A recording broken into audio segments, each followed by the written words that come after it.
Oh, hello. I didn't see you there. Well, I'm glad you came. Welcome to our bar, Joe's Bar.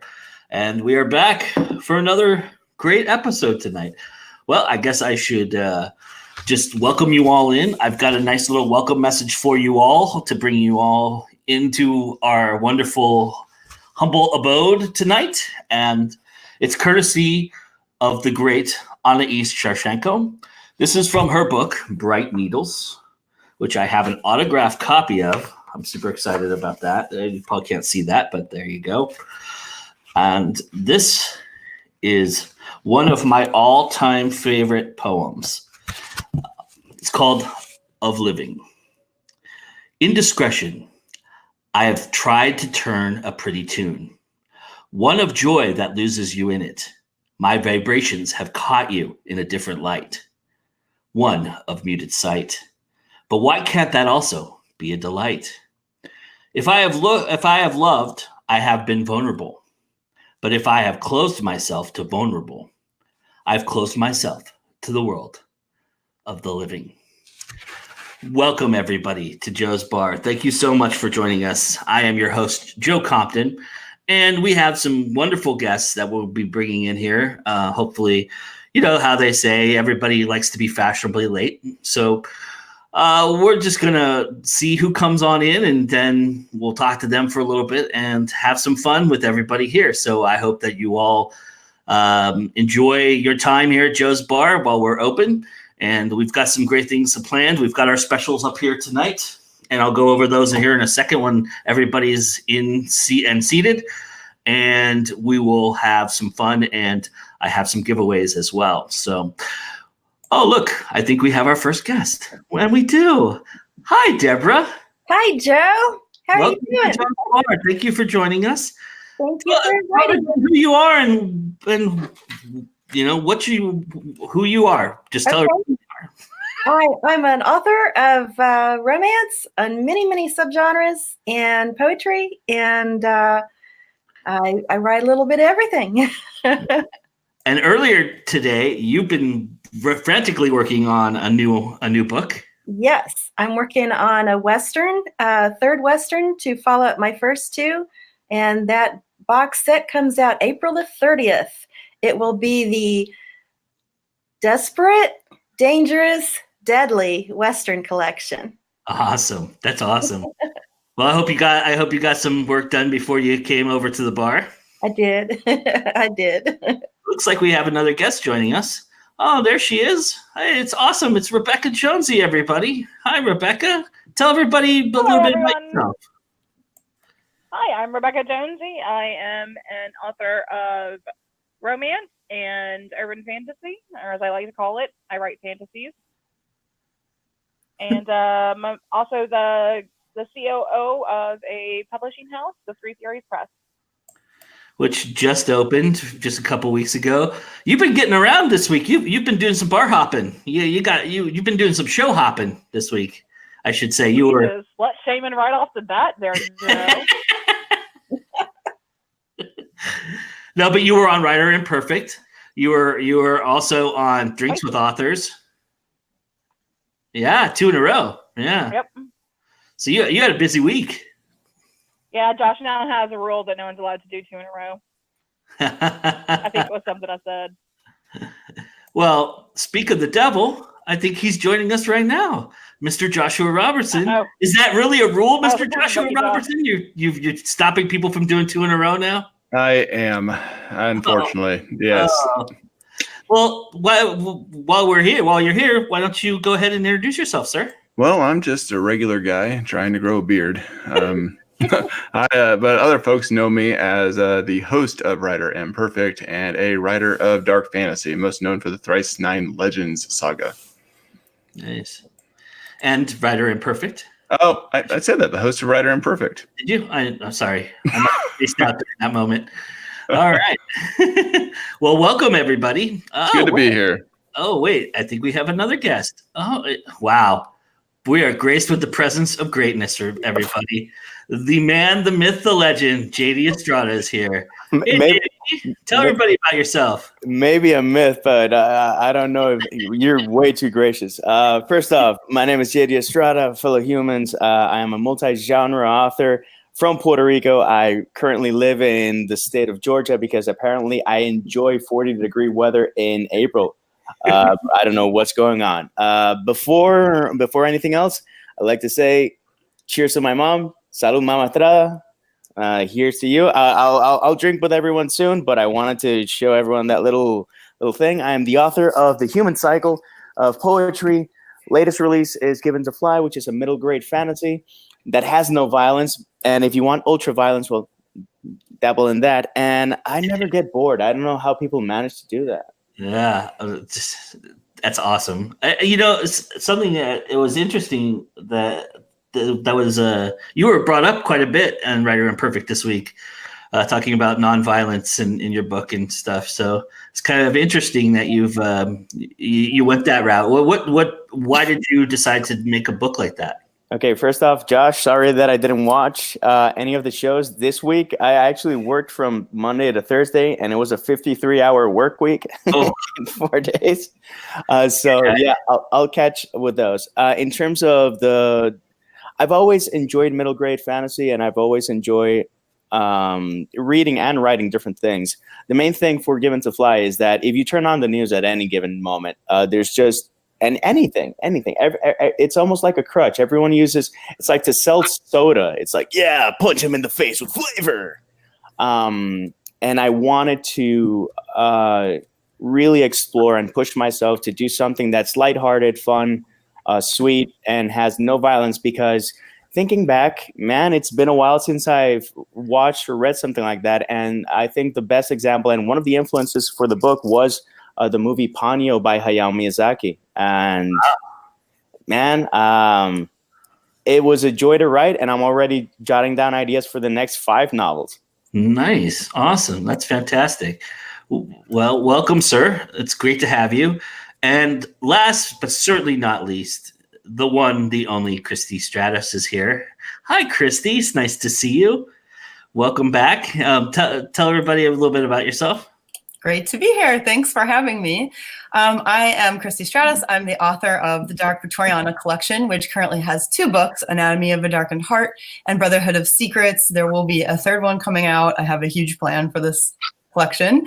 And I'm also the owner of my editing business, which is called Proof Positive. You can find me at proofpositivepro.com.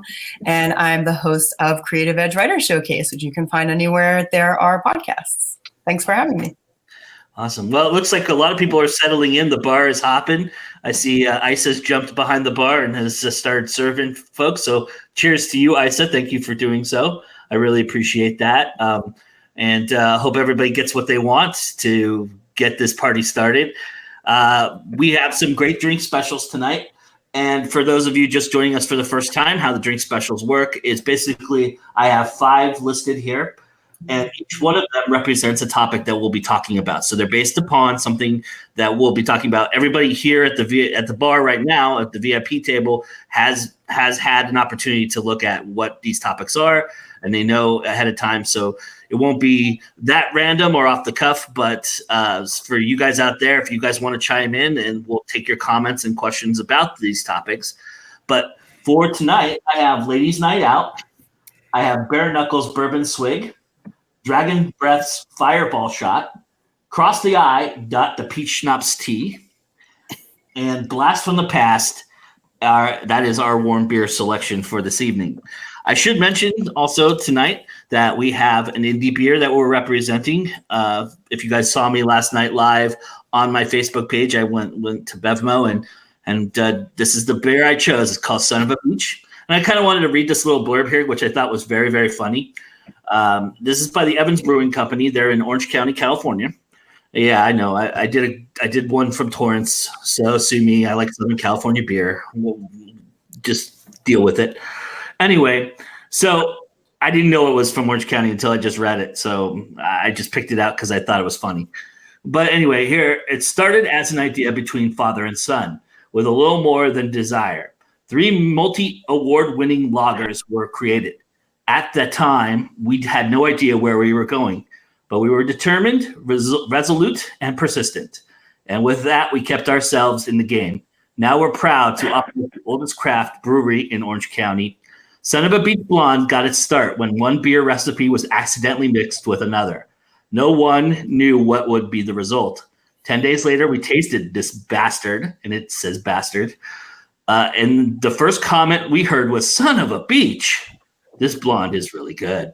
And it is. It's very good. It's very nice. It's a little tangy. So if you like a citrusy beer, this has a lot of that citrus tang to it. Much like a blonde does, kind of almost like a Hefeweizen in that respect. It has that little bit of that soft tang, and it's very smooth. It doesn't have any aftertaste at all. So if you're somebody who likes an IPA or something like that, you probably won't enjoy this beer as much. It is a lager. Well, actually, it's an ale, but I think it's more of a lager, to be quite frank. But they call it ale, so we'll go with that. But it's a great beer, so definitely check it out. I know that JD got himself a beer, and everybody's got their own drinks here tonight. So did you want to talk about your beer a little bit, JD, before we got started? I'll be brief. This is actually from Canada. It's from Unibrow. It is La Fin du Monde. And I chose it in part because in the Human Cycle series, Mrs. Fawn, which is one of my favorite characters and a favorite for many people, is based on Mom. And it is a title character that has her own inn that sits outside of time, and it's called Le Fin du Monde because she realized that she needed a tragic name to attract people for business. Nice. That's awesome. All right. So normally I would let the VIPs choose, but we've gotten some requests already for selections in the bar. So is everybody okay with letting me have the audience choose the first topic for everybody, the first special? So it looks like Bare Knuckles Bourbon Swig is the one everybody wants to talk about. So with the Bare Knuckles Bourbon Swig, let's talk about the easiest elements of a fight scene to write. What were the easiest elements of a fight scene to write? What were your most challenging? And what elements do you not present in any fight that you write? Who wants to start? Anybody? Come on, you guys had these questions 3 days ago. For me, the easiest part.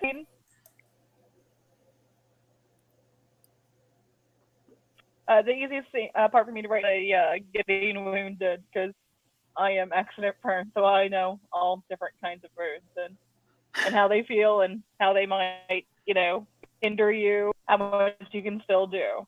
So that's the easiest part for me. Nice. Anybody else want to chime in? Josh doesn't want to chime in. I can. The Viking is not chiming in. So the easiest piece of the fight scene, I think, for me, is essentially keeping the action moving. It's keeping the sentences flowing and keeping them all active in the way they're put together, and kind of rolling it through from place to place to just keep the reader very engaged in what it is that's going on. I think the most difficult piece of the fight scene for me to write is making sure I keep everyone's position clear for the reader in terms of where everybody is in it. Luckily, I have a great editor who's saying I kind of lost track of where everybody is here. So look back through this and make sure that you have your positioning down for where they're all at in the fight scene. Sometimes I see things happen that I don't always include in the text. And for what I would never include, I really don't know the answer to that question. I don't know what I would never include in a fight scene. I guess a love interest. Or a fight over a girl, maybe? Or a fight over a girl, yeah. Well, I have a whole book that's about a fight over a girl.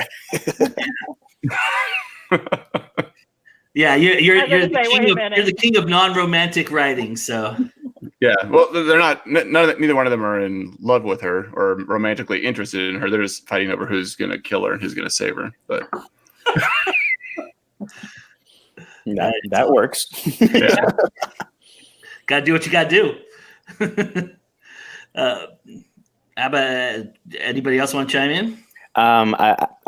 Following Josh's example, positioning is a challenge. And what I normally do is that I draw out a map.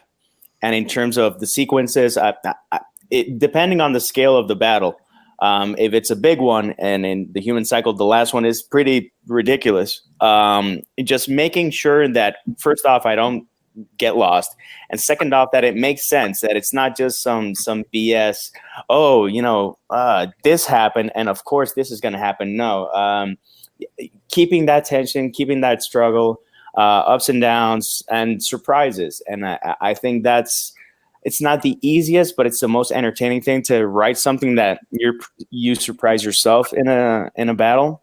And in terms of easiest, I think all the Kung Fu comics that I read as a kid really fed into some interesting deaths. So it's just trying to look for a different angle and not just your normal decapitation.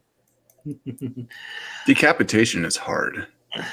People really don't know if a guillotine in an execution, when someone is not moving, doesn't always work. Try to imagine in battle. None of it's easy for me. I mean, I write a story and then I go, okay, the fight scene is here. I need help with the fight scene. And so for a long time, I would have friends help me, guys that were ex-military or, police officer, et cetera. And then I started taking some classes. Like, okay, so I went and took a free week of Krav Maga, right? And I got in there and I didn't know how to make a fist, and I'd never hit anybody before. So, as far as write what you know, that's why it was so hard for me, because if you never hit anybody, then how in the heck do you know how to write? You know what I'm saying? And so, what's interesting, Debra, is that your books have to have that element in it, because you are dealing with military. A lot of people don't know that you write a lot of military fiction. Last year I did the coolest thing. They have these around the country. Authors can do this. Citizens Police Academies. If you can get accepted to one of those, they run background checks on you and all that jazz. But it was 10 weeks, 3 hours every Thursday night. And I went to the Bartlett Police Station and I learned all kinds of things. I got to dust for prints. I got to run the radar gun. I got to drive the police car on the course that they do. They're, speed and back in and back out and all. So many cool things. And so I really recommend that if you want to ramp up your toolbox of skills for writing, go get into one of those police academies, as they are awesome. Did you get to go on the shooting range and shoot? I did. I got to shoot on the shooting range, and they did a field day. So we did the police cars the beginning of the day, and we watched the dogs do their exercises, and then we went to the range. It was a full day of stuff. They also brought in a profiler, talked about serial killers. That was one evening. They had all kinds of topics. It was the cities around, though, they don't always match up. I've got a friend that's in one right now in Mississippi, and her classes aren't the same as mine. They tased her. So that's not something they did in our class. I didn't get tased, but it just depends on what your city offers in their class. Beggars can't be choosers, Debra. I don't know that I want to be tased. And by the way, I saw. I just decided I'm not a beggar and I don't need that information. But she also doesn't get to drive the police car in the course. She drives a golf cart. So I don't know. I think I'd rather do the police car. By the way, I saw your question, Katie, but I wanted to let Debra and Christy answer the question that I asked first before I was going to ask that. So Christy, did you want to chime in? Yeah. So for me, the part I like most about writing a fight scene is there's a couple of things. I like coming up with different ways to hurt people, essentially, things that are not always, you don't typically see in a fight scene. It's a little bit different for me because mine is historical fiction. So it's Victorian America. It's not like straight up battle scenes or anything like that.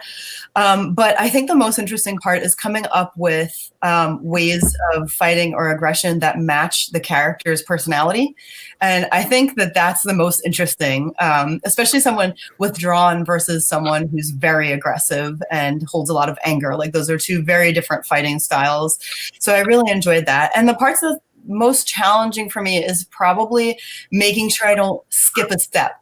And like that can happen because, you know, I'm really into it and I'm writing it and it all makes sense in my head. And then I read it back and realize that all of a sudden I've skipped something. Or another one is like, you know, like I said, I like to pick unusual ways to hurt someone. And so if I have to research them, because a lot of times I'll pick something that just doesn't work the way I want it to, and I have to fix it a little bit.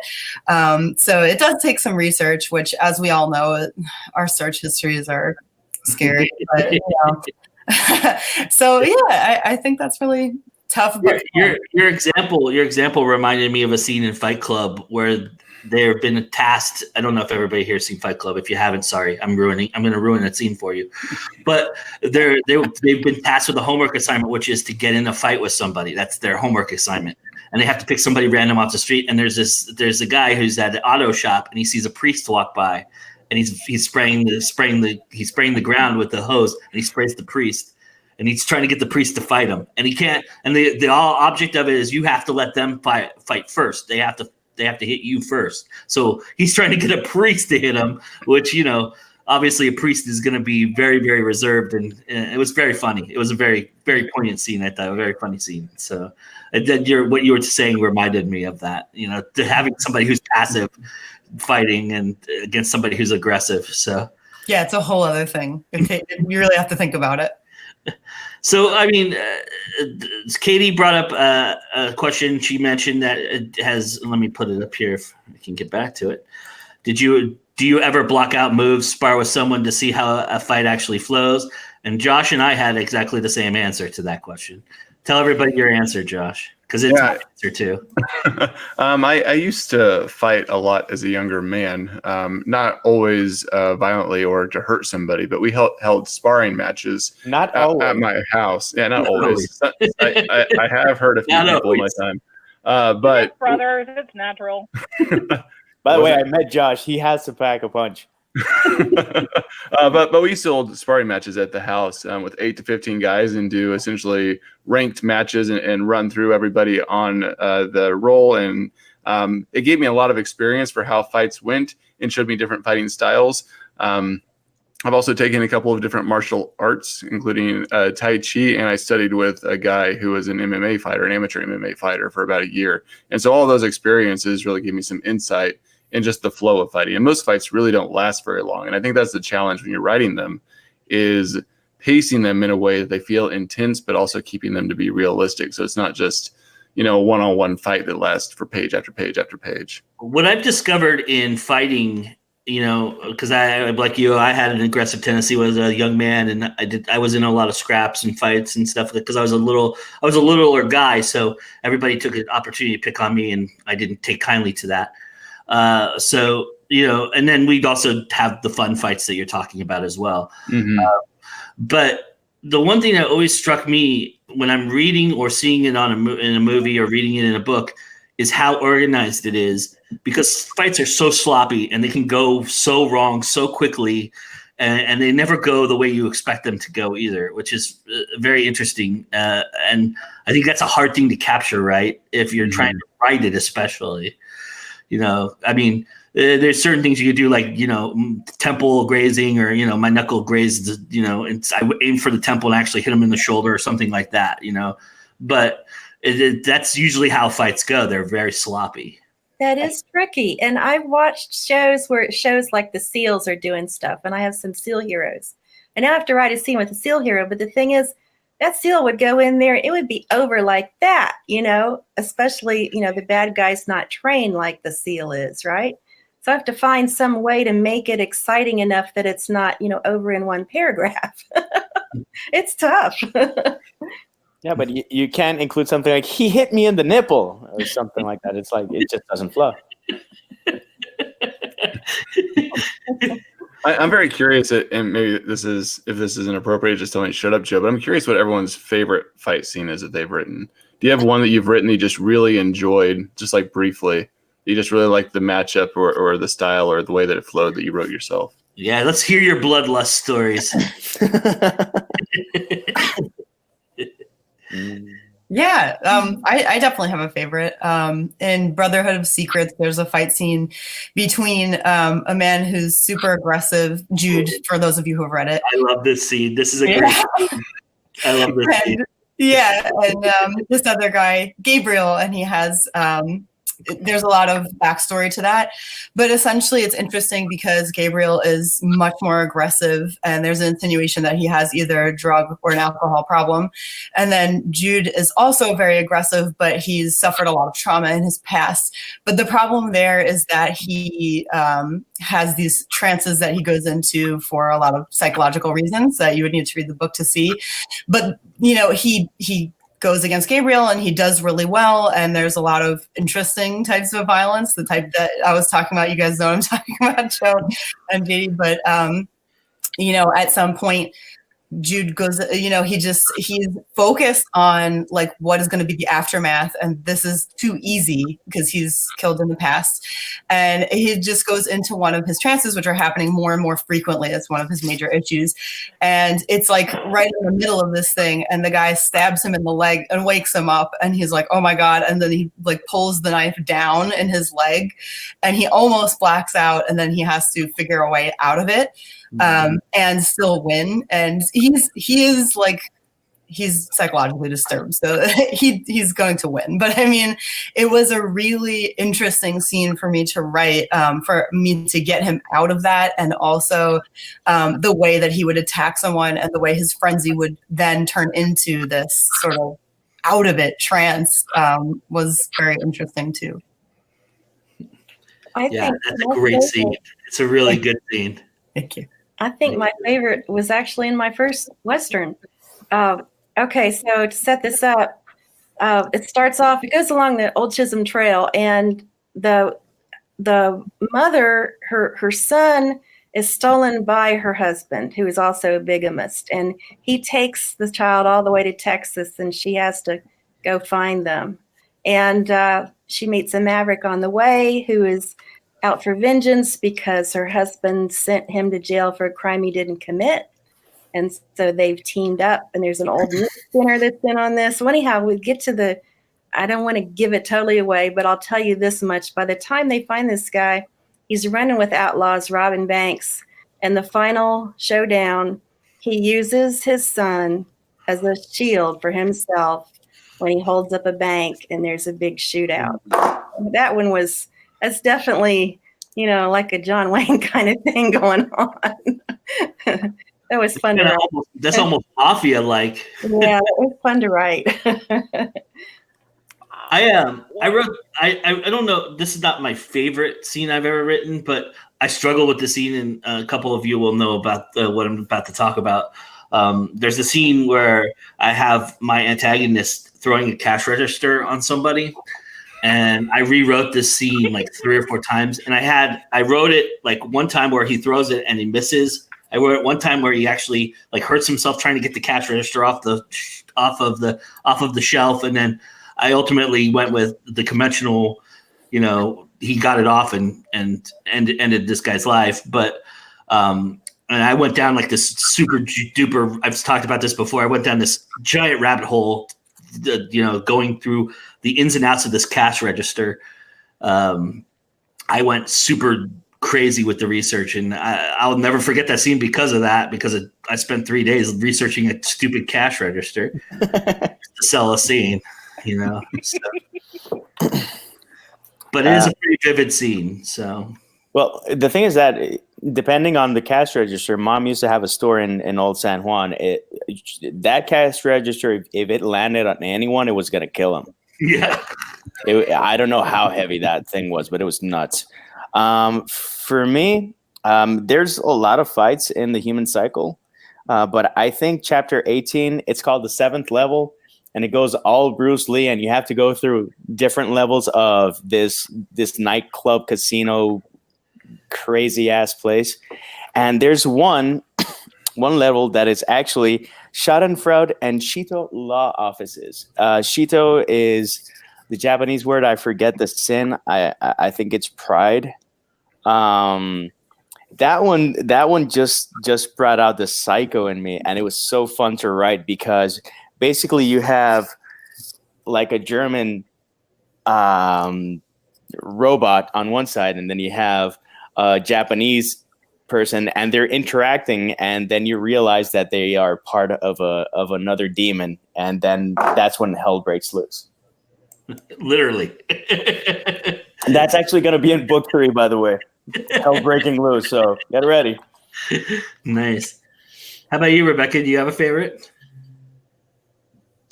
Oh, sorry, I got distracted thinking about his books.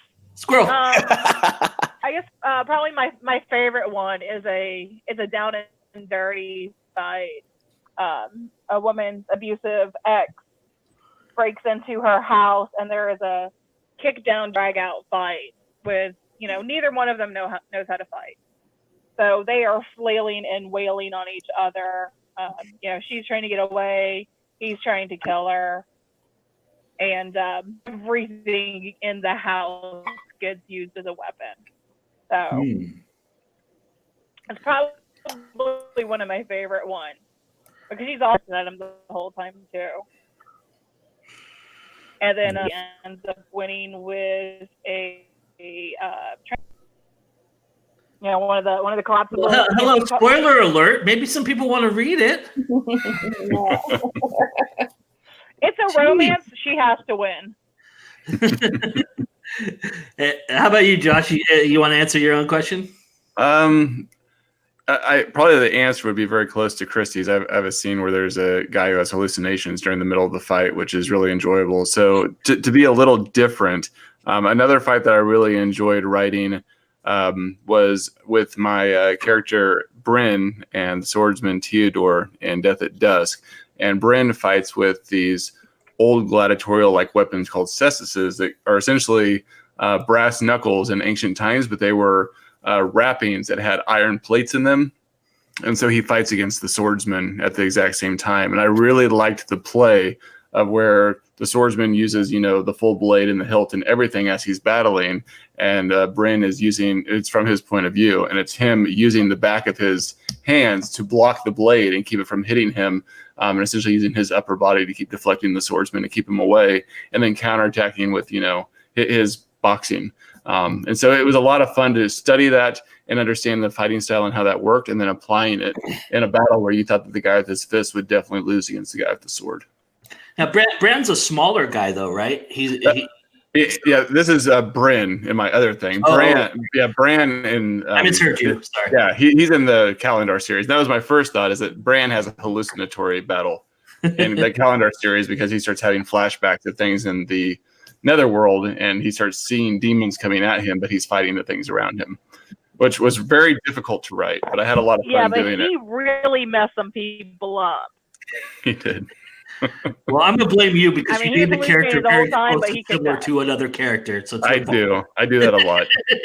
Next book, there's going to be a Bryn. Y. It's going to be BRYN.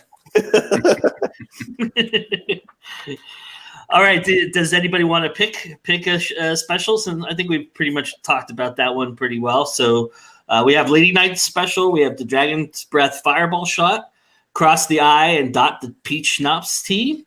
And we also have Blast from the Past, the Warm Beer. I hope somebody picks that last because that is gnarly. But I was gonna pick that one now, but no. Yeah, no, okay. You want to do that one? No. If it's that uncomfortable, no. Let's pick another. I'm just of course, I'm joking. But you want to do that one? We could do that one. So, Blast from the Past, a Warm Beer is what story have you thought about revisiting or building off of or rewriting completely? Since I chose, I'll blurt out my answer. Part of the influence or the inspiration for the Human Cycle came from the first short story that I took seriously. It's called Ay Divinita, and I wrote that when I was in 10th grade. And it's the first time that I really put some hard effort into a short story to write something that I would really love. And I got 100 and an extra smiley face and notes and this is amazing, blah blah blah. And then the next story that I wrote, I didn't do so well. It's you're writing something that you don't believe in. And I'm oh, that's harsh, but I see your point. But this was in 96.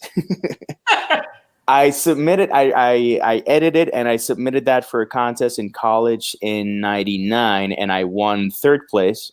And then it was in either floppy disks or hard copy, and I haven't been able to find it since. And I wanna revisit that with an extra 20 years of life experience to see if I can do something better, but that still holds that charm that got me an A+.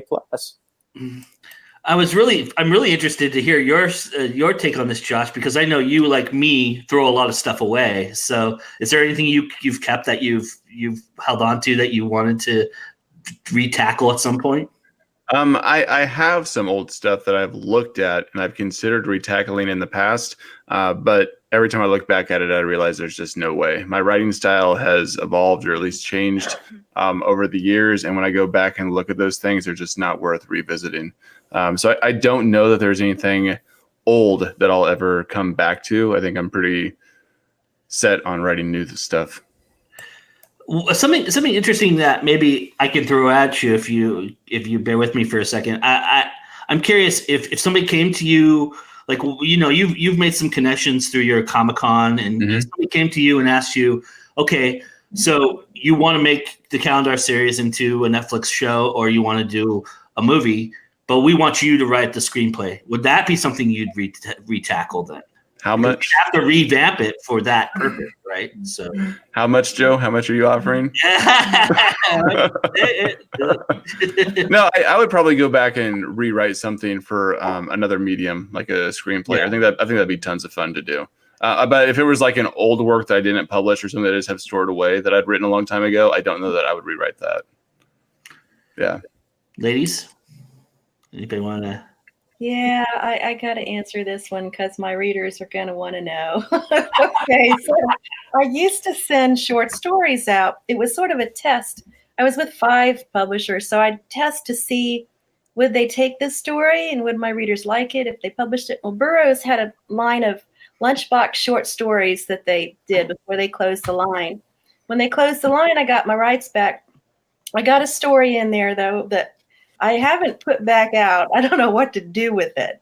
It starts off with a woman going to an SCA event, which is a medieval reenactment type of group.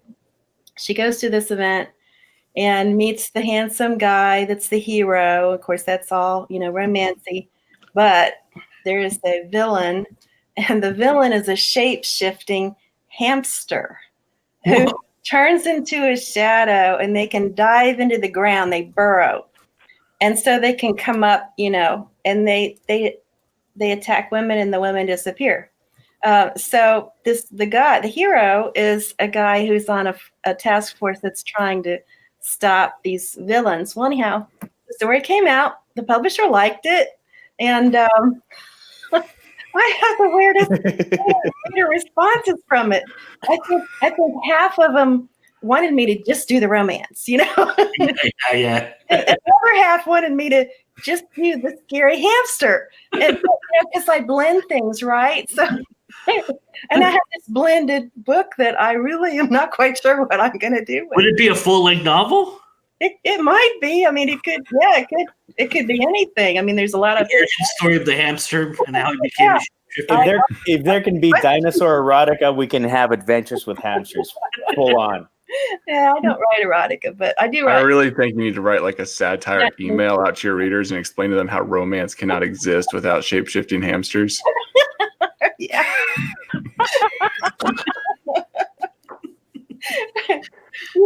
Joe, when I saw the drink list, and I know. I should go have a conversation with Diana. I believe though, if it was going to be erotica, that would have to be a shape-shifting beaver, wouldn't it? Oh, there was a line, Joe, and you found it. Well, I knew Rebekah was thinking it, so I might as well just save her. I didn't go there. He found it and he trimmed it. I mean, I was thinking it, but I didn't say it. I know you were thinking it. I could see the wheels turning. But I will promise my readers when I figure out what I'm going to do with this story, I will let you all know. Isa has a great question So for I you. was What do you think about hamsters that make great villains? I have a spec fic piece with giant space hamsters. That's a great question. That is. Have you seen that might their be the teeth? mystery of I life mean, right really? there.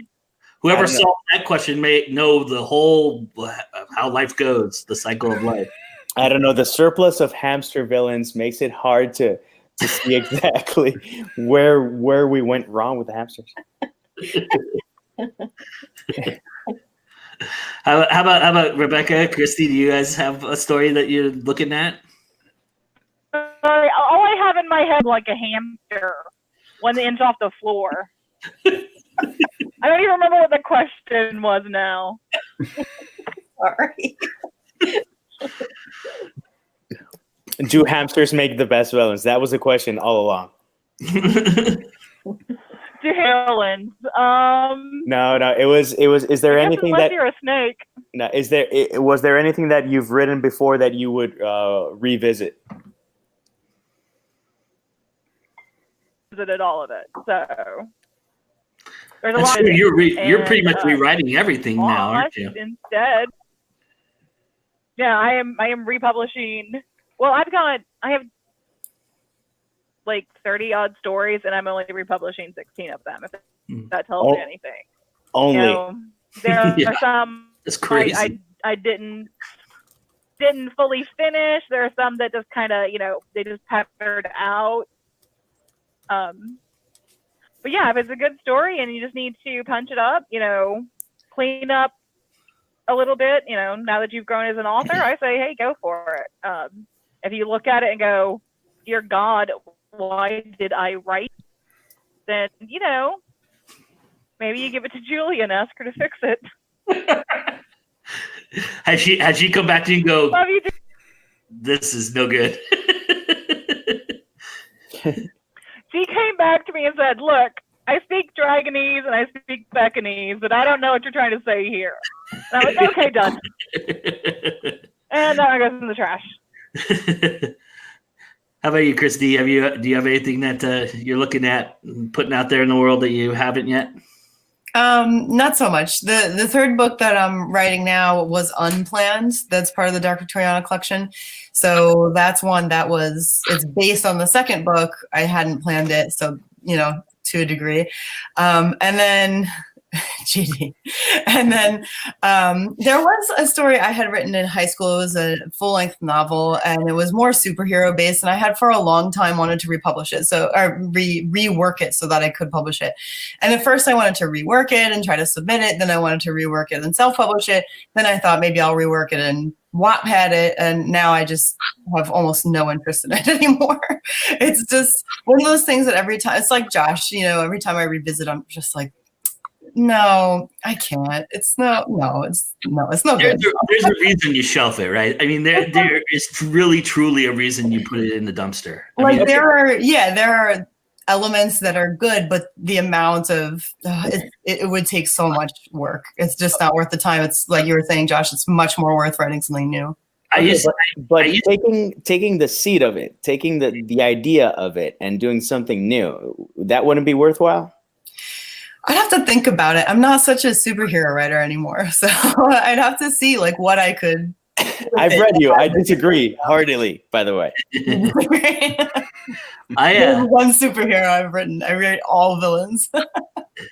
I did this thing early on in my writing career, which is where I liked a line that I wrote, and I would take it and cut it out and put it into another Word document and have it later. I have like 700 pages of crap that never made any sense, and I'm looking at it going, why did I think that was good? That's terrible.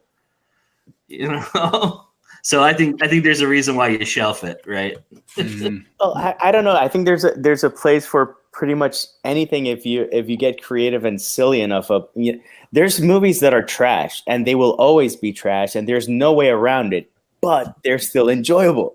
For some reason, it's like Jesus Christ Vampire Hunter to celebrate Easter weekend, by the way. It's like the power of Christ compels you. It's like, seriously. Is that a good line? I kick ass for the Lord. Exactly. Having a conversation with God embodied in a Sunday Is that good? Is that a good idea? No, but do I remember until I die? I could get Alzheimer's, and I'm gonna remember that scene. You're gonna be like senile, and you're just gonna go, "The power of Christ compelled you." Yeah, and God is a Sunday, and people are gonna be like, "Oh shit." That's hilarious. Oh, so our audience wants me to choose Dragon Breath's Fireball Shot. Everybody okay with that one? Oh yeah, that's what I was going to choose. All right. So the Dragon Breath's Fireball Shot is: what parts of the world building process make you sweat the most? Okay. Well, if you were going to choose it, Josh, you got to answer first. I do. I love world building. I love everything about world building. I'm trying to think about what piece of it I don't like. Probably the thing that makes me sweat the most is the geography that goes into world building and making sure that my temperate zones are in the right area and my mountains are built the right way and rivers are running in the right direction and all those elements. That is probably what stresses me out the most, is making sure that I'm geographically accurate. Which is why I contact cartographers and say, "Is this geographically accurate?" Because you've been having conversations with Robert lately. I haven't talked to him about this, but I know it's a big conversation. If I'm riding in a forest where there's a little sunlight, what side does the lichen grow on? I have no idea. Or the moss grow on. I mean, there those types of things I don't know offhand, and I spend hours researching them.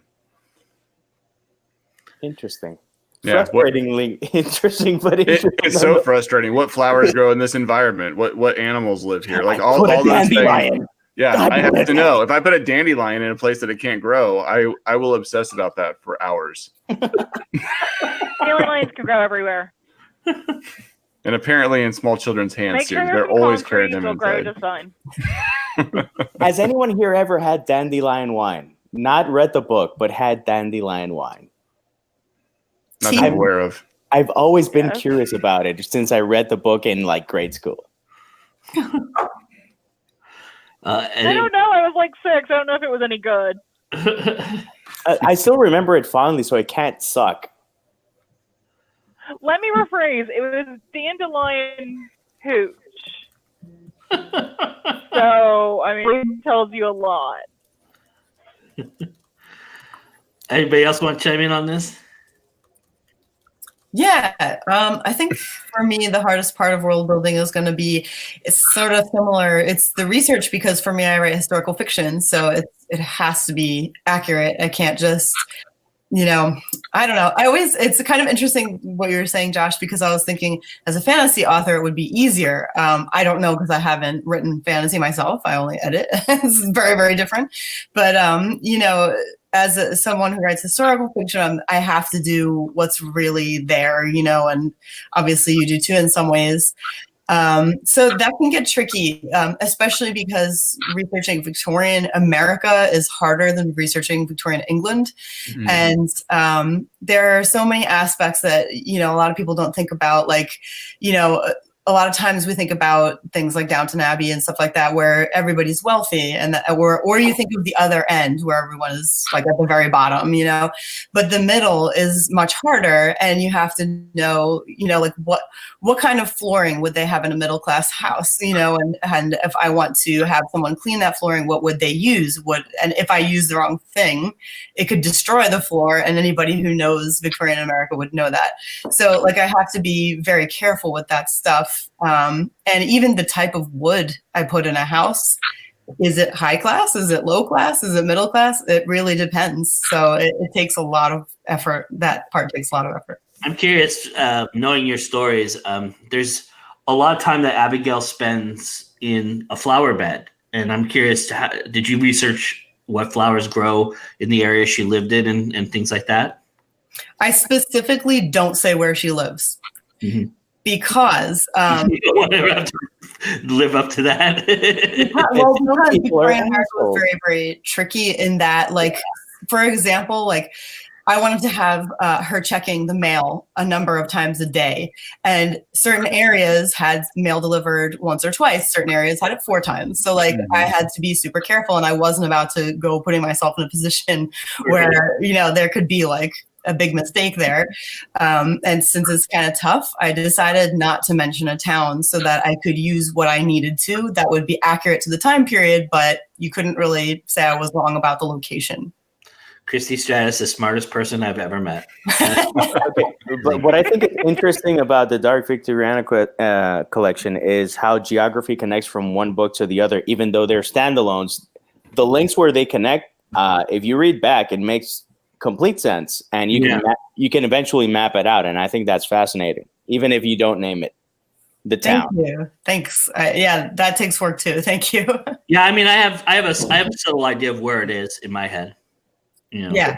Tricky doing historicals, and I can relate to that because that first book, I set it on the Old Chisholm Trail in 1867. Well, that's the year the trail opened.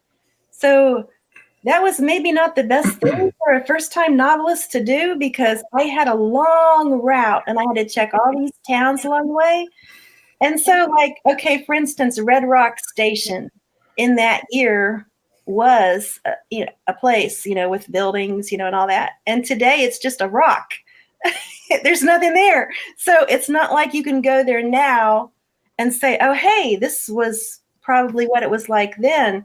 You've got to look at maps. You got to look at newspapers. You got to look at all kinds of details just to get your setting. Of course, if you stick in one town, it's not quite as hard because you don't have all that. But it took me 3 years to write that first book because of all the details. And I'd find something that was wrong, and then I'd have to fix it, and I'd be like dominoes all the way through. Fix a bunch of other stuff. I don't know if it's any easier writing fantasy because I have a fantasy novel that I started, and I'm still not done. And I started it several years ago because that world building is hard too. So I'm not sure which is easier. Well, I think Christy really captured on something too, and it's the balance of putting enough information in your book that the reader can relate. Like Joe said, you have a place in mind of where her place is located at, where the setting is. JD might have another place in mind, and it relates directly to the reader, and the reader can envision it. So you're not giving information in some instances, and you are giving information in other instances. So there's this nice balance so that the reader both feels connected and they feel like they're creating the world around them at the same time. And it's such a challenge, I think, no matter what story you're writing. It is a challenge. And then, okay, so my cousins had a dairy farm we used to visit in the summertime.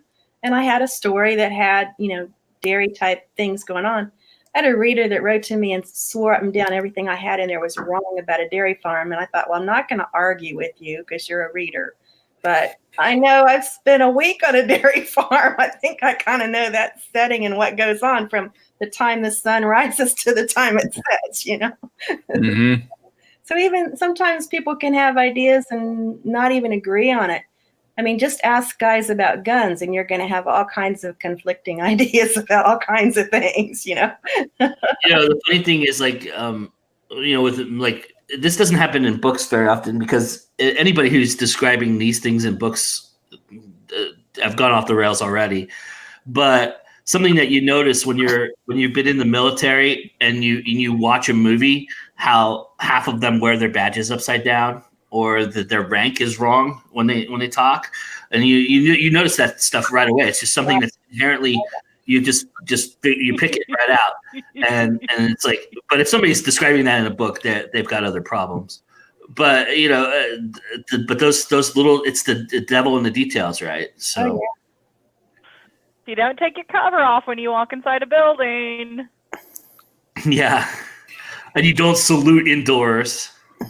I see all these pictures of these great hunky heroes, right? And they've got a gun and they got their finger on the trigger and they're holding it all kind of weird ways. And I'm thinking, you got your finger on the trigger. That's like lesson number one. You not put the finger on the trigger. Trigger control, people. Trigger control. Common sense, even if you didn't have the class, Can't use that on my cover. Sorry. For me, when it comes to world building, it depends on the project, and that's actually a go-to answer with most of my things. Depends on the project, and the method and the approach for everything is different. For the human cycle, since it's urban fantasy, it's set in the real world, so it's just me going on Google Maps and going on YouTube and watching videos of these places to try to get a feel. from a distance of how these places feel. And that's the most important thing. Only Human starts off in a place in the U.S. I purposely do not describe it because everyone's going to go to like one of the typical cities. And although I do know which city it is, I'm never going to say it, and just to toy around with people that way. And because I don't want that to be the center, because everything happens either in London or New York or Chicago or everything, and I want things to be a bit different. So after they leave the U.S., they cross the Atlantic, they go into the Mediterranean, they go to Spain, they go to France, they go to a Greek Isle, they go to Egypt, they go up the Nile, they go to Eritrea, they go to the Red Sea, they go to Djibouti because it's fun to say, they go to Sri Lanka, and they end up in Myanmar. And the research to see all those places and try to make them real was a pain in the ass, but it was so enjoyable. In the second book, it's breaking it so that it's half real world, half completely my vision. Me expressing my inner Dante. Let's call it that, because it is exploring the 7 planes of existence through my perception. That is taking information that is gleaning information of Islam, of Judaism, of Christianity, of Buddhism, of different things, just to take everything and put it in a blender, then me drink it and regurgitate it in a way that makes sense to me and is fun and entertaining for me. That's that project. If you go to the Daydreams on the Sherbet Shore, my dream scenario, I write Draim and the Daydreams so that eventually a cartographer is going to decide to map this out. Because it's supposed to be like, okay, there's this block, and then the next story is this block, and the next story is this block, and eventually you're going to get a map of one of the continents of the dream world, which is Draim, and which is the lucid. Draim is one of the countries within the lucid, and eventually I want to just branch out and extend it. But that is how weird my brain is, or at least it's my type of weird. There's people who are way weirder. If you read bizarro fiction, you're going to find way weirder things. It's like, a symbiote badger toaster avocado wanted to mate with a jar of pickles, and they had the Antichrist. That would be bizarro. But for me, world building is always going to be fun because it's tapping into different parts of you. And for me, depending on the project, I really switch gears. I really switch approaches. I really try to see what else I can offer to myself to keep myself entertained. And like I said, at least I never get bored. So I hope my readers don't get bored either. That was the most amazing explanation I've ever heard of world building in my life. That's fantastic. I don't know. Did you answer the question, Rebekah? Do you want to answer the question? No, actually, I didn't yet. Like my world, the self is the United States and parts of Canada and Mexico, so that part is easy. But the other part of it that's not easy is my characters can't lie. So whatever they say has to be true, no matter what they say. Like they are completely incapable of telling a lie, even if they believe it's true. So that part's really hard, and you got to keep track of everything. Also, part of it actually happens in the Underhill, which is the land between, which is alive. So that part's a little tricky too, because the Underhill, it's alive. It has emotions and it reacts and it does things. So you got to keep the personality of the Underhill in mind when you're doing it too. And it's super complicated.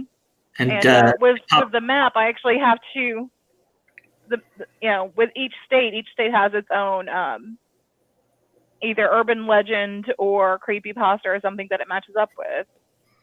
So, like for some of them, like the Jersey Devil, I had to find precisely which stretch of land it's been seen on most often and put it there. So, lots of research. And a quick pop quiz, Josh. What is the Underhill? That is Frodo Baggins' alternate identity when he's at the Prancing Pony. Oh gosh. Bex, if you had balls, they would have just been busted. You guys are the reason I drink. I got balls, big swinging brass ones. You know, I polled several people after the show after that, and no one knew what the Underhill was besides Rebekah. So I feel confident in my lack of understanding. All right, so we're running out of time, guys. So let's quickly run through these. I want to just mention that I gave away our first gift of the evening to Zandel. He won the gift subscription that I had for Writer Imperfect. Thank you to Josh for putting out that show and having a great subscription. It's a great service, Zandel. You'll enjoy a month of it, and then you can decide after that if you want to continue. Thank you very much, Joe. It is the month for you, sir. Thank you for contributing. It was nice to have you here tonight and contributing. You've given us some really great comments. So I'm really happy to have a new person here and enjoying it. So thank you, Zandel. And so I want to get to the Lady Night special. If we don't do the Cross the Eye .t one, that's fine. But Lady Night special is what characteristics of a leading man do you like to be presented to you, and which ones do you want to have left to your imagination? And I'll flip it around and have Josh and JD answer if they want for females as well. So, but who wants to go first? Come on, Debra. Okay. Well, I don't necessarily need all the physical description. What I like to see in the character is confidence. Confidence will carry a man a long way, and a confident man walks in the room and gets your attention no matter what he looks like. Capability. Confidence and capability are the two things I look for when I'm writing one and when I'm reading one. That's awesome. Rebekah? So what do we like to see in the leading man, or what do we like to see described in the leading man? Yeah, what characteristics are you, do you like to have presented to you if you're trying to determine whether you're going to enjoy this character or not? And then which ones do you want to just have left in the imagination?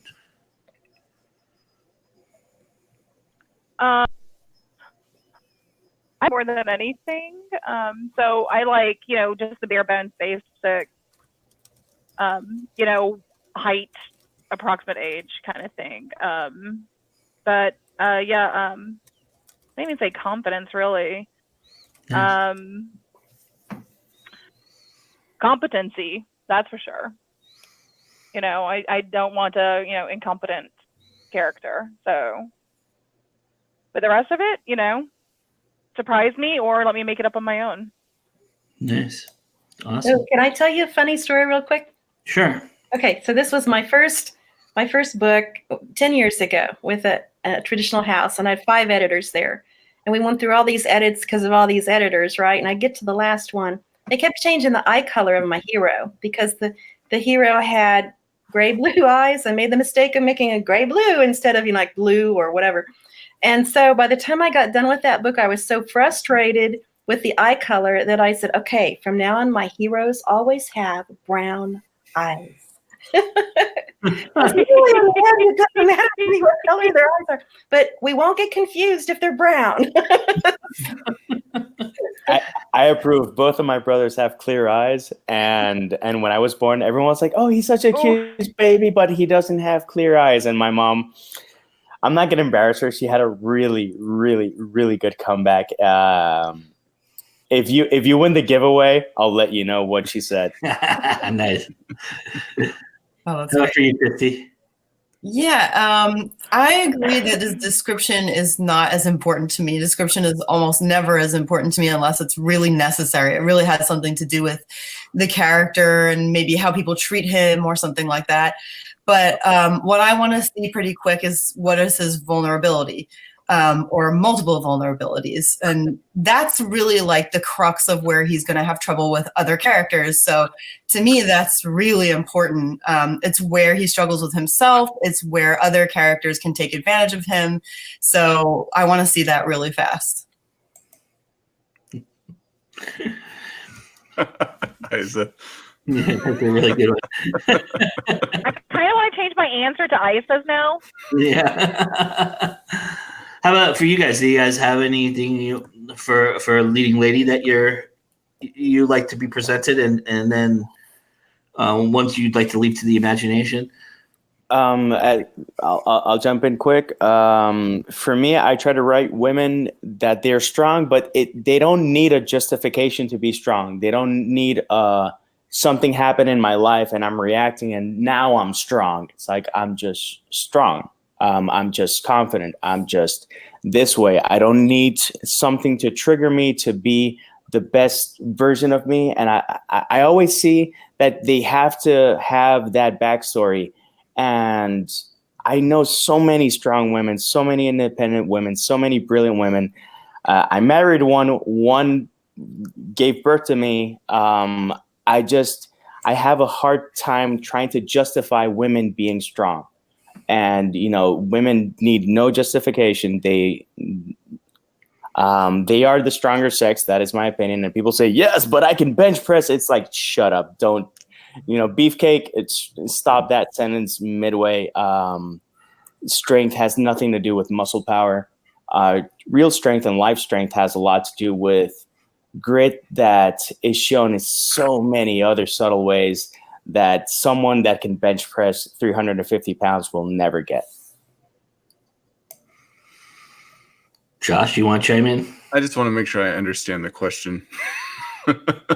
Are you asking what we find attractive in female characters, or are you asking us what we want to see in a leading female character? Yeah, what you want to read. If you're reading a book and is there something that you go, okay, I'm going to be invested in this character, or is there something that you don't want to see that you get often told in the exposition or whatever? Sure. So what I look for in female characters, I'm going to take as to what I find attractive in leading female characters, is kind of aligns with what I used to teach when I used to teach relationships as a social worker. And that is that I like my female characters to demonstrate both kindness and intelligence, because I think those are probably the two most attractive traits that anyone can have, no matter what your gender is being both being intelligent and being kind. And so I really like to see those play out. But with that being said, I really like Christie's response, and that the character in of themselves is confident in who they are, and that they act out on their character traits. And you can see that they are true to themselves. They're not wishy-washy.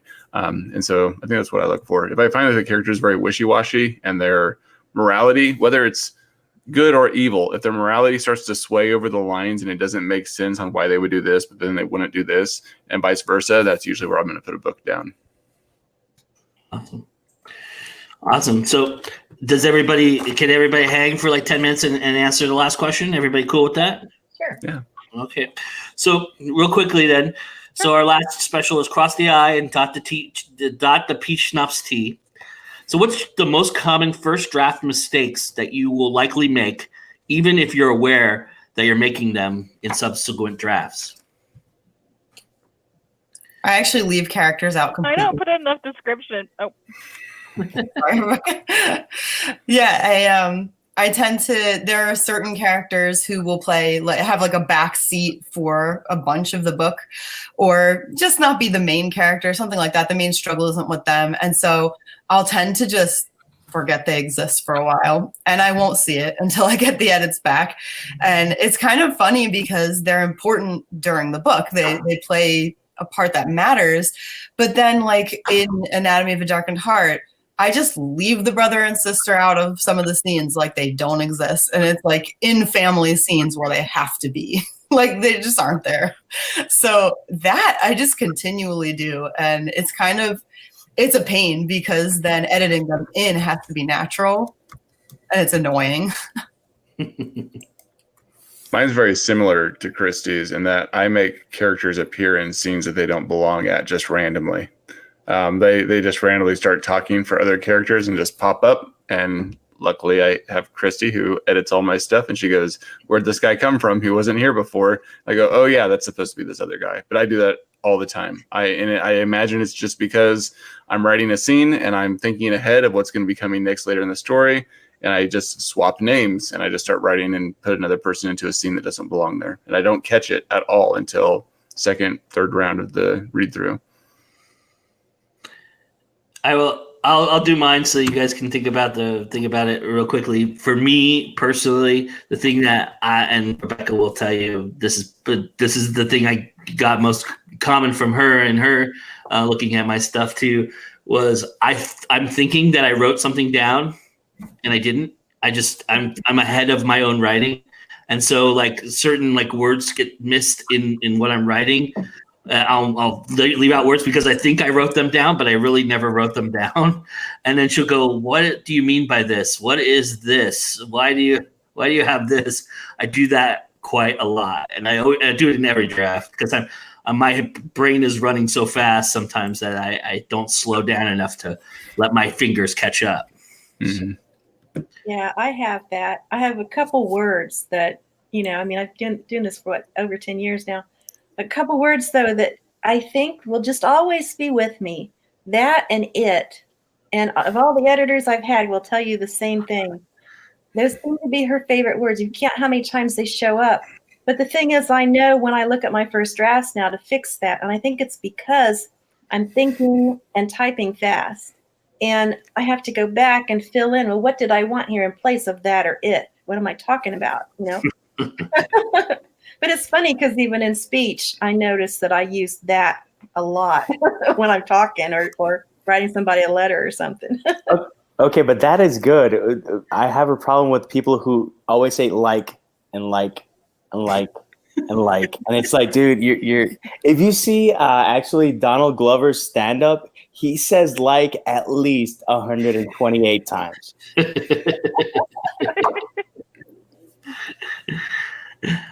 So what is a common one for you, Rebekah? So all the time. That I do. We get yelled at for it. But another thing is, when I first start writing, I don't actually do description very well. I don't really write the descriptions. On some of the, some things I describe really well, but other things I just kind of like leave sitting there. So I have to go back in and I have to fill in descriptions for scenes. And basically it's scenes. I'm really bad about describing backgrounds. So I always have to go back in and like put in what the scene actually looks like. So yeah, that's probably my worst. All right, JD, you really skirted the question. Just tell us.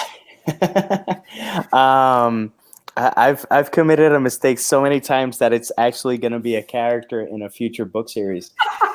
I apparently in a first draft, if I'm typing, if I'm writing by longhand, I have no issues because I see what I transcribe and then I look at what I wrote and I go like, I'm writing it well by hand, but not well by keyboard. What's wrong with this connection? But Yoru, there will be a character named Yoru because I am incapable of writing your correctly the first time when I transcribe it, apparently. That's great. So I already have the backstory for Yoru. I'm glad I didn't talk about that one. But Yoru Simple will be... she will be a strong character. She has come because I've committed a mistake so many times that I have to do it justice. That's awesome. I love how you turned it on its head. That's pretty amazing. I applaud you for that, sir. I wanted to mention real quickly that we gave away our second giveaway for the evening, and I can't thank Isa enough for manning the traffic and managing the bar for us tonight. She did a fantastic job. So Isa is the recipient of an Estrada crate that is going to be created by myself and JD Estrada. So it's going to have some Go Indie Now centric ideas in it. And JD Estrada has some ideas I'm sure he's going to put in there as well. And so you are getting an Estrada crate on Go Indie Now. So thank you, Isa, for everything that you do. And thank you for tonight. And I just can't thank my VIP guests here enough for being here and enjoying this. You guys were fantastic. Thank you for sticking around and getting through these questions. I really appreciate it. I want each of you to go ahead and tell everybody where they can find you. And even though I have all the links already in the description, yes, they are already in the description box, everybody. So you can go and find these people right now and do so because they're awesome and they're amazing. So I'm going to go the opposite direction, and I'm going to have Christy say first. Okay, well, you can find me at my website, Christie'sStratus.com. I'm also under Christie Stratus, always on Twitter, Instagram, Facebook. Like I said, I do Creative Edge Writers Showcase that is all over the place with podcasts, wherever you can find podcasts. I'm on Pinterest. You can find my author YouTube channel, which I don't do a ton with anymore, but there's like 200 videos on there that you can watch, a lot of writing advice. And you can, of course, find me at my editing company, which is at proofpositivepro.com. So I had a great time tonight. Thank you so much. Thank you for being here. Okay, JD. I'm JD Estrada writer. If you look for that in the major social platforms, because I don't do Snapchat and I won't go on news. Google Plus went down and people are like, "Are you gonna do this?" And I'm like, "No, one less. That's a good thing." So I'm on Twitter, I'm on Instagram, I'm on Facebook, and I am on YouTube. I do BookTube channels, I do AuthorTube videos, and I do music because the rock star in me has to express himself. And actually, people will be able to see me in the flesh at the Puerto Rico Comic Con coming in May, and at the Atlanta Comic Con coming in July. So I hope to see you there. And I get to meet Mr. JD Estrada in August. I'm real excited about that. At Dragon Con. Yeah, Dragon Con. Yes, sir. I hope some of you other folks who are there make the trip down. I would love to meet any of you who come in. All right. Let's go with Rebekah, since who knows if the next time she'll drop out of here or not. So go ahead, Rebekah. I was say, since I keep getting knocked off. Yeah, I'm Rebekah Jonesy. You can find me at Rebekah Jonesy on all social media, and you can also find me at my blog spot, same name, and you can find me at freefuriespress.com. Awesome. All right, Josh? Absolutely. You can find me at robertsonwrites.com. That's also my handle for Twitter, Instagram, Twitch, anything. But if you go to robertsonwrites.com, that'll give you the link for everything. Of course, I have the Writer Imperfect show over on Twitch every Monday, Wednesday, and Friday at 8 o'clock. And this next Monday, on April 22nd, we will be doing a special episode talking about writers and conventions, where we will have 7 guests coming in who are all convention organizers to talk about what writers need to know to go into conventions. What an awesome show that's going to be. I can't wait for that. It's going to be an hour and a half, too. So it's going to be a longer show. Yeah. Nice. Debra? All right. You can find me at DebraParmley.com, and I'm on Facebook and Twitter, and I'm going to be doing more with Instagram. I have that one on my phone, and I'm finding that fun. I have a YouTube channel. I read the first chapter of some of my books over there. I've started doing that, and I do live book giveaways after I come back from conventions. So you can find all kinds of different things over there. On the ground events, I've got one in May in, Montgomery, Alabama, Capital City. And then in June, I'm in Peoria, Illinois, teaching at Write Like a Pro. So you can find those events and just Google me and find all this stuff. That's awesome. That's cool. All right. Well, I am Joe Compton. This is Go Indie Now. If you're here on our channel, obviously you know where you are. You're at Go Indie Now. We do quite a bit of shows here and also on our Facebook page. And I wanted to mention real quickly that tomorrow on our Facebook watch page for This Week in Indies, I actually did a sneak preview I had a group together, and we were doing it for something that didn't pan out. So I actually turned it into a sneak preview of a new show that will be premiering here on Go Indie Now in July when Fandom Forum ends its first season. This show will be replacing it. So you get to get a good taste of a show that will be coming up here pretty soon. This is a rough draft of it. So don't look at it as it is going to be the way the show is, but this will give you some sense of what the show's about and what we're doing with it. So definitely go and check that out tomorrow. That's on our Facebook page. The link is down below. I already put the link in the description as well for our Facebook watch page, so you can watch that. This Week in Indies is a show that we do every weekend or every Sunday. We do three Sundays. We do This Week in Indies, and then we do an international version of This Week in Indies on the last Sunday of the month, and that's hosted by Jin Akubo. I also want to mention that we just opened a merchandise shop thanks to the ladies at Three Furies Press, and especially to one Rebekah Jonesy, who has worked tirelessly to get this thing up. She is amazing, and I'm super just excited to have that partnership and to be a part of what they're doing, because it's just amazing.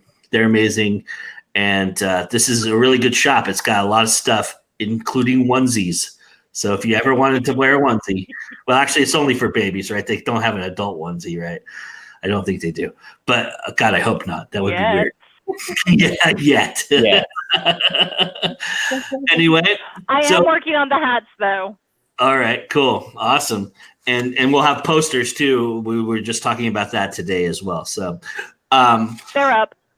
Oh, cool, awesome. So, yeah, so I have 8 pages of merchandise. So you guys go hog wild. There's a lot of great stuff there. So if everybody wouldn't mind grabbing themselves something to toast, because after all, at the end of every show, as we do customary in every bar, you want to toast it as for good luck.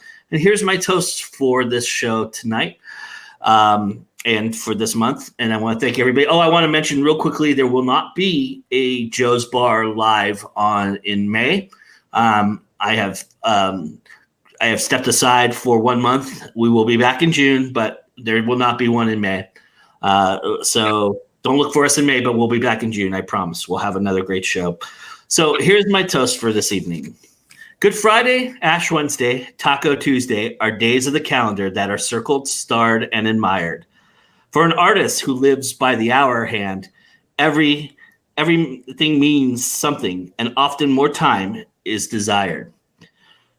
For when every word written, every edit, and every marketing moment needs to stand, an artist doesn't live by the Gregorian. No, we live on demand. Cheers, everybody. Salud. Cheers. Cheers, Mama Estrada. Cheers, Mama Estrada. Yes. Thank you, guys. All right, everybody. That's our show. And just remember that it's always time to go indie now. And then with that, the bar is closed, and we'll see you again soon. Bye, everybody. Bye.